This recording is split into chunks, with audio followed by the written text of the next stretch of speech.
Hey, everybody. I'm so excited. We have here today with us Sarah, and we're going to hear a little bit more about Sarah's story. She's going to share about what she's been doing, where she's been feeling stuck, and how she's starting to get unstuck. So, Sarah, tell us a little bit about who you are, where you are living in the world right now, and some fun facts about you. Oh my, that was not in part of my preparation. I am in central Kansas, kind of in the middle of nowhere, and I homeschool my 3 biological children, and then I have a toddler, and that is a foster daughter. And so we are busy at home just doing life. And we live on a farm. We have a lot of different animals, and I don't know, it's just kind of a very strange life because I'm a city girl, and but it's been this way for about 10 years now. So we're kind of in the groove. And what's the latest animal you've added to the farm? Chickens, but we had chickens before, but we have new chickens. Okay. So we haven't had anything like species wise new in quite a while. Okay. We have goats. Do you still have goats? Yeah. Okay. What animal are you hoping you don't have on the farm for very long? We'd like to sell the goats. Okay. I love those goats, but we're ready to be goat-free living. It will probably become one of my pivot items as I, start to focus on different things. It's part of the list. Part of the list is we want to be goatless. Part of the list is I'm selling the goats. So tell us a little bit. So you just did the 3-day pivot challenge. Tell us a little bit about what made you say, I want to do this pivot and be a part of this group. It wasn't very profound. It was more just, I was intrigued by your work and the testimonies that I had heard, and just thought, why not? It was just a 3-day. I felt like I could commit to that. I was a little bit overwhelmed by anything more than that. And yeah, I'm thrilled that I did it. It was exactly what I needed and didn't know that I needed. So tell me more about that. Like, what are some things that you gained from being a part of that 3 days? I think I was trying to come up with just really specific words for people listening. And the 2 things I came up with was encouragement and accountability. And I think they both are really important to me, but I realize how important the accountability part is, especially in my lifestyle where, and being quarantined, because I'm kind of made for quarantine because I'm an introvert, and I've been totally fine with just like hunkering down and working at our house. But I forget that side of me that needs outside inspiration. And that really came through your coaching. We did group coaching and that 3-day pivot, and just even hearing other people's stories was inspiring. So that encouragement just made me be like, oh yeah, that's who I am. I forgot. Like, I like thinking about these things and acknowledging that I can make changes that aren't enormous. Like, I might not be able to quit my job that I have right now of being a mom, and but I can do other things that are important that I know fulfill me and are just part of who I am. So that was really exciting. So encouragements and accountability were huge for me in the Pivot program. Yeah. And I love hearing you say that, hearing other people's stories was encouraging to you. Yeah. I think a lot of times when people think about getting into a group situation, it can be intimidating. They're not sure what to expect. And they're like, I don't know, do I really want to share my story with other people? Right. But you found that actually hearing other people's stories, and in turn, they hear yours, it's actually very encouraging. Right. Not only was it encouraging, but we all came from very different places, very different current places in our life, age groups, all of that. And everyone that shared and people were, pretty transparent. I related to every person in some aspect of their story. And that was so crazy because we didn't have to know each other. We didn't have to know everything about each other, but just hearing little bits and pieces of things that we were going through that were similar. And that was really powerful.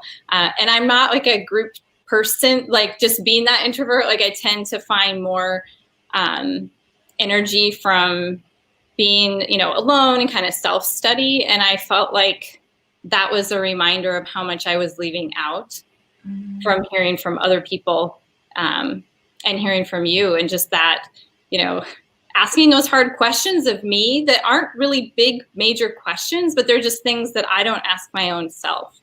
So that was really fun for me. Yeah, well, I'm glad to hear that was fun. So fun. the same exact, right? I think the same, like what you're talking about is what so many people feel. And whether you're extroverted or introverted, we're always hesitant when we go into something that we don't know yet, and with people that we don't know. Right. And I was so impressed to see in just those 3 days the kind of community that was already starting to build.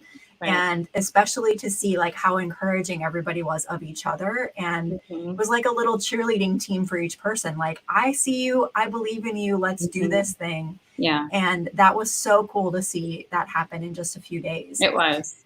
So tell me, like, where were some places that you were feeling stuck or are feeling stuck in your life?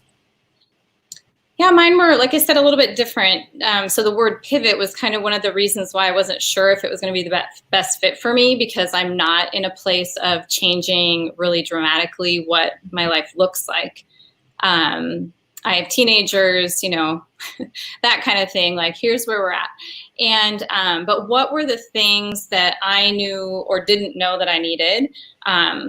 Such as, I talked about this in our group, like that pyramid of needs where I'm not taking care of my basic needs. So like, I'm not taking care of my body and how I eat and how I eat healthy according to what works best for my body. Like if I'm not doing that, like that hierarchy completely falls apart as far as that pyramid of needs. And so that's really where I'm starting.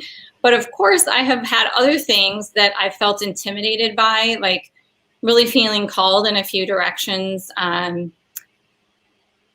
don't know if you want me to get into specifics, but I want to develop. I'm going to get into specific. I don't know if you want me to, but I'm about to get into it. Bring it on. So I need to develop a curriculum for my kids for history that is encompassing of oppressed people. Because as a homeschool mom, I realized with all of the things happening in our world that I didn't have that as a resource, and that there isn't a resource out there that's an already built homeschool curriculum. So I need to figure that out. And that's very intimidating to me because lately I tend not to follow through with things, or I just get tired, or I start really gung-ho at the beginning of the school year, and then I sort of get relaxed about it and don't keep myself accountable. Again, that accountability. So that's something that has been on my mind, but I really didn't feel like I had the ability or the consistency and accountability for myself to do that. And even though it's something I desperately want to do and I'm interested in. And then I also have another, like a group that I want to start locally. I think you're familiar with Be the Bridge, but I really want to start a Be the Bridge group locally. So those are things that I would self-defeat, and kind of back my way out of, even though I have a vision, which is sad, but true. And I like to say life takes over, but I want to stop using that as an excuse, and kind of stop using quarantine and the heaviness of that as an excuse, and just start taking steps forward that make sense. Yeah. Well, and what you're saying, I think so many of us can relate to this, that we, nobody is without a dream or a vision or something that they would like to do. And it doesn't have to be like you were talking about. It doesn't have to be, I'm shifting my entire life to my story about quitting my job and traveling the world. That's my story. It doesn't have to be everybody's story, but even incorporating things that we know, like your self-care, that's good for you. And then that you will have payoff for doing these other pieces, you know, starting that group, getting this curriculum in place for your children. But life gets in the way. But the issue with that is there's often self-talk that we say it's because life gets busy. We say it's because, you know, things are out of control right now and it's overwhelming. That has a portion to do with it. It does, yeah. But we've already defeated ourselves in our mind. We're saying things like, I don't know if I have what it takes. Maybe nobody needs to hear what I have to say. What if I fail? What if this doesn't go the way I hope? All of those things. What do your voices say to you? That I'll just start strong and fizzle, you know, or I won't follow through. Or I also struggle with commitments because I feel as if kind of a fear of commitment problem, I think, is the primary root of it. But I don't want to put that out there if it involves other people, because I don't want anybody else to have to count on me for one more thing. Like right now, I'm plumb out of being counted on. Like, you know, that point is up to here. So yeah, we're here. So I'm kind of way up here. But so those things, I tend to overthink them and then fall into that self-defeating, like, why would I bother? I don't need other people needing me, or there's so much heavy right now that I find myself thinking, I don't want to complicate life, or I don't want to develop difficult relationships or talk about difficult things, or, you know, try something I've never done before. Why would I do that? But the reality is that's exactly the time to be doing it. It's exactly the, like, I truly believe that if you're called to do something, there's a reason. And you had talked about, I think with Paulina on a recent live, where you had talked about just because you're good at something doesn't mean you should do that thing. And I think we so often get caught in that trap. Like, I can be good at what I'm doing right now, but does that really mean that I should continue in that? Does that really fulfilling what I hope for myself? And the other huge thing from Pivot that you said, and not to give away any of your encouraging secrets, but you talked about how would you feel in 5 years if nothing changed? How would you feel in 2 years if nothing changed? In 6 months if nothing changed? And that was a big eye-opener for me. I think because I look back over the last 5 and even 10 years and think, I haven't done some things that I really thought that I would have done by now. And that's kind of, I mean, part of that is depressing, but I'm using that in a positive way to, like, go, okay, so what do I need to do differently then? If I didn't make some shifts that I just thought personally I would be able to shift, then I need some support in that, or I need to change my framework of how I approach those things. And so that was a huge motivator for me. Yeah, it is such a, look, time is going to pass regardless of if we're going in the direction we prefer, right, or not. The time will keep going. And often we allow lots of reasons to come and be like, I'll do it later. I'll do it later. I'll do it later. And then suddenly you're 10 years down the road going, oh my gosh, I didn't do that thing. And there are lots of questions to ask in that case. The first one being, well, do you want to do that because it's what you really want? Or are you holding on to something that you think you should do, or the world expects of you, or your family expects of you, and it's not actually coming from in here? But if it's coming from in here and we're still holding back, there's nothing that's going to happen that will make that feeling go away, except doing it. Well, and the other thing I realized is that even though I love, like, in my past life, or still sort of in my current life, I'm a nurse. And so I loved being a nurse in patient care. I loved working with families. I mean, that was what I wanted to do my whole life. And I hope to do it again in that capacity later. Now, I still get to do nursing in my home, the way that my life is structured. But I realized that, you know, for this period of time, that's not what I'm supposed to be doing. Like, I'm not supposed to be outside the home. I'm not supposed to be trying to take that in and add to that. But what I was holding on to when I had to let it go was the positive encouragement I received from people or patients. I knew I was good at it. It was something that I could do. I had a business. I started a business. I was teaching classes. It was successful. Like there was nothing, people couldn't believe that I was moving to a different state and I was letting all that go. Like that just seemed so bizarre. So I kind of had a huge pivot, 11 years ago when that happened in my life but there wasn't a choice. Like I didn't make that choice, so to speak. It was a move not initiated by my circumstances, but how important it was for me to recognize, like, I love that work, but holding on to it because I'm fueled by that positive encouragement also wasn't the reality of what the next 10 years of my life are going to look like. And so, and just sort of embracing that, like all these crazy things that we started that we hadn't done, like I mentioned, with being a farm and learning about animals and milking goats and things. Yeah. Anyway, so I think figuring out what is driving you from that, and you talked about it with others in our group time during Pivot, and that reminded me of my story, and like, oh yeah, that was hard to give up, but at the same time, it wasn't where I was supposed to be now.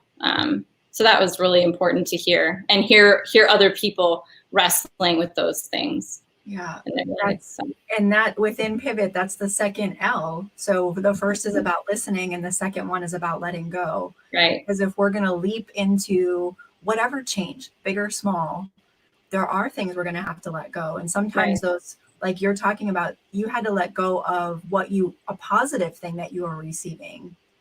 Mm-hmm. And sometimes it's negative, like we're letting go of fears, we're letting go of expectations, like the negative parts. But sometimes we have to let go of something positive to embrace the next thing. And that's a really important and hard step. So I'm so proud of you, just like for so many reasons. But I love that you took those 3 days and you were like, all right, I'm going to do this and I'm going to spend time for myself, which is so hard in your situation because you do have so many people and animals relying on you to make sure things happen, right? But you were like, I'm worth it and I need this. Yeah. And so you talked a little bit about what you gained, with the accountability, with getting some, direction and seeing things clearly.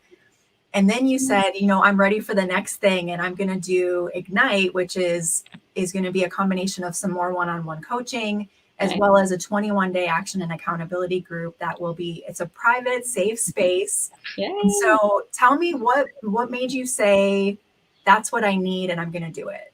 Yeah, well, for me, it really wasn't a question. I mean, those 3 days, what's funny is those 3 days felt more like an Ignite for me. Like if I were to use a word to describe it, it was more of a like igniting me, reminding me of what brings me joy outside of what I'm currently doing.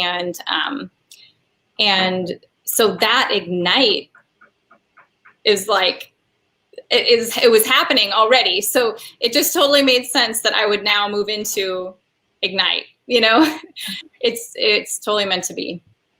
I love it. So tell me, what's one thing you're really hoping to get from being a part of Ignite? Yes.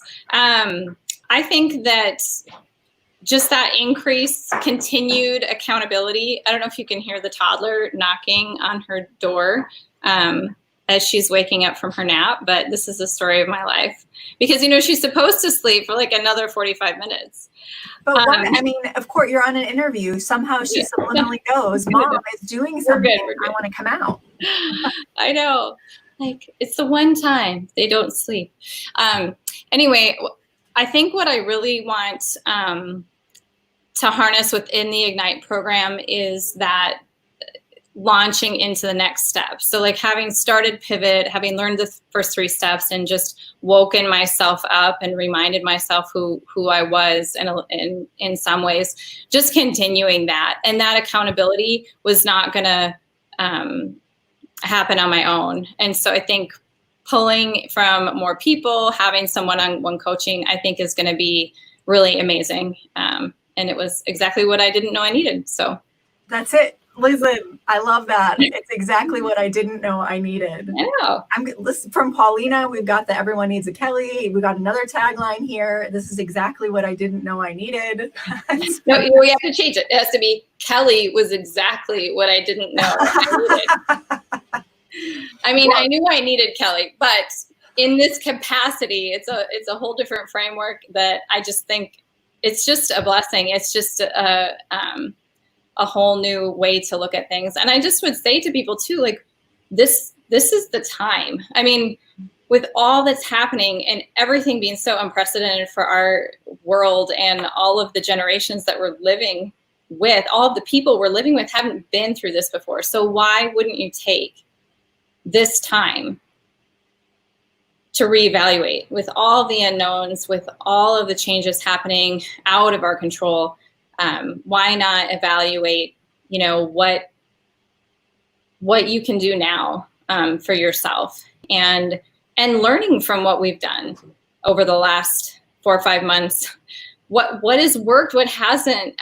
That's been a huge factor in helping clarify and bring some clarity to my own journey in moving into Ignite. So, well, you started to say this, but is there anything else that you would say to somebody who is thinking about, like, they've got a pull, they're hearing the stories, they're seeing other people talk about transformation and possibilities, but they're still hesitant? What would you say to them? Yeah, absolutely. I would say that the time is now. I think that working with Kelly and seeing her work in a group setting with other people, like Kelly, you have gifts to use and to share with people. And I would just hope people would take advantage of that opportunity. The time is what you put in. So if you feel like you don't have time, I can relate to that.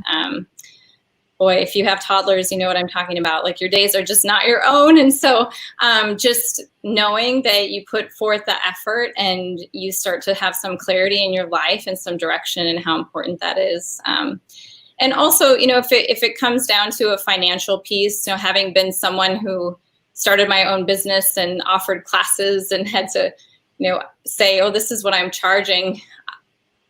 I know so well that you're paying for an incredible opportunity, but it also invests you in a different way. Having something where you're saying, it's like joining a gym and paying a gym membership. It's like, I got to go to the gym because I'm paying money every month to go to the gym. Paying for something like this is that investment in your own body and mind. And so I just think it's invaluable. I think that if you're not putting in that time and just committing in that way, you may not take it seriously. And so I really hope that people, see that in their own life and see the just that joy that comes from kind of being stuck, especially where we are all at, and just help themselves get unstuck with your wisdom and your questions and navigating us through these things. So again, I promise I didn't pay her to say any of those things. So thank you so much.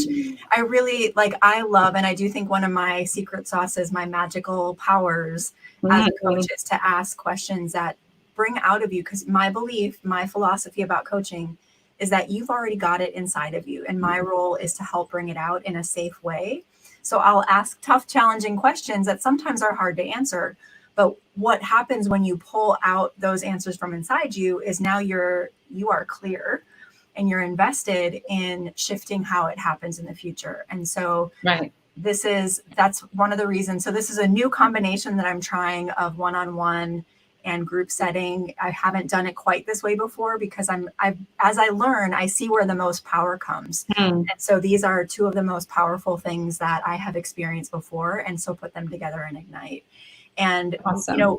Both Sarah and I would love to see you inside the Ignite program, whether or not you were a part of Pivot. There are definitely some things that were started to plant for the people who were in that group. But even if you weren't in that setting, there's going to be so much happening through the one-on-one coaching and what happens within the group that I promise you that you will not walk away the same. If you put your mind and soul into what's happening, if you answer questions that you're asked with honest reflection, there's no way you're going to leave the same. And I love that you're talking about like, this is an investment. So I have these little cards that I pull a new card each day. And I don't know if you can see this very well, but it's today that I pull this, it's invest in yourself. And it's such a great reminder because it's so easy, especially as women. I'm not a mom, but I would imagine, especially as a mom, there's so much pressure for us to take care of the world around us and put ourselves last. And what happens if we keep doing that is that we burn out, we lose ourselves, and everybody loses. And it's so important for us to say, time out, pause. Not only is this important for me, but it's important for the people who are relying on me, that I stop, invest in myself, and really give myself the space that I need to get what I need. And so I'm proud of you for taking that step. And I can't wait to see like what's going to come on the other side of Ignite. And so thank you for being with us today. And if anybody who's watching has that poll, you know, Sarah's message is so powerful. It's the time is now. And so I'll drop the link for signing up in the comments so that you have that. You can sign up at your leisure, except move fast because we're launching soon. So we want to get you in and settled before everything kicks off, so that those 21 days are incredibly powerful for you. So anything else that you want to say before we log off, Sarah? Oh, just you don't have to wear a blue shirt when you meet. And earrings are optional. Yes. Completely. And you don't have to shower either, because I did one group session from my closet because I was trying to hide from my family. So, you know, casual. Right. If we can't be real with each other inside that group, we don't have a shot. Yes. But we did laugh though when Sarah and I both got on camera and we were like, we're twins today. It's crazy. We did not plan that. Not planned. That's right. But thanks again so much, and really looking forward to this next phase. And I just love and appreciate who you are, and so happy that our paths continue to cross. Yay. Love you, Kelly. You are an inspiration. Thanks for everything. All right. Thank you. Bye.